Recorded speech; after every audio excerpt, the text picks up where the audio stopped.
Praised be Jesus and Mary. Today the Church celebrates the feast of the presentation of the Blessed Virgin Mary in the Temple of Jerusalem. This is found in the Proto-Gospel of James, the Gospel of Pseudo-Matthew, the Gospel of the Nativity of Mary, and other apocryphal writings. They all relate that Mary, at the age of 3, was brought by her parents to the temple in fulfillment of a vow. And it's very probable that the holy prophet Simeon and the prophetess Anna, who witnessed the presentation of Jesus in the temple, had known his mother as a little girl in the temple and observed her truly unique sanctity. And this is actually confirmed in the mystical City of God, a book written by Blessed Mary of Agreda at the request of Our Lady herself. And she also mentions that God prevented St. Anne from conceiving all those years in order to inspire her and St. Joachim to make a vow that they would present their child to God in the temple. And because if they had not made a vow to God, they could never have parted with such a beautiful, loving child as Mary. And, where better than in the temple could Mary be prepared for her mission? 12 years of recollection and prayer, contemplation and sufferings. They were the preparation for the chosen one of God.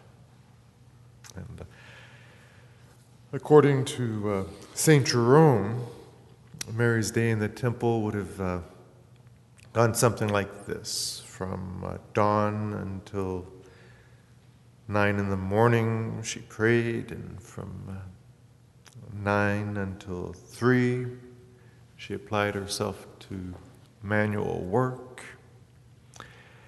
Then she returned again to prayer. She was always the first to undertake night watches, the one most applied to study, the most fervent in chanting the Psalms, the most zealous in works of charity, the purest among virgins, her companions, the most perfect in the practice of every virtue. And from the day that Our Lady was presented in the temple till today and forever, she remains the example, par excellence of for Christian virginity. After her, we know, will come countless legions of virgins consecrated to the Lord, both religious and lay alike, engaged in the charitable apostolates of the Church in the world.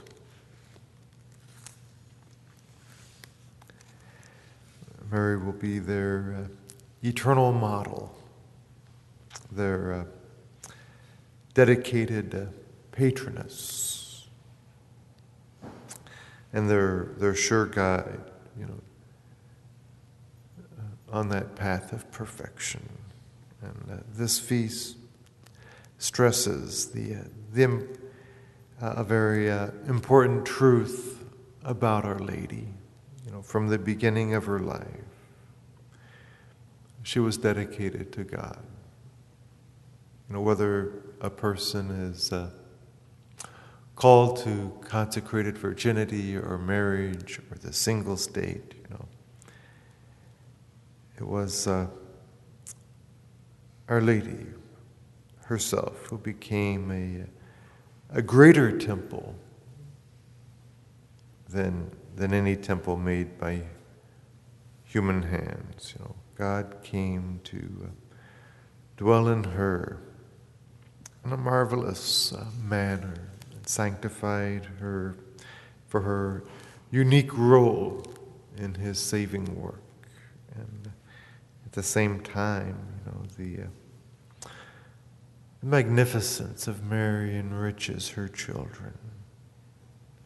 We too are temples of God and sanctified in order that we might enjoy and share in God's saving work.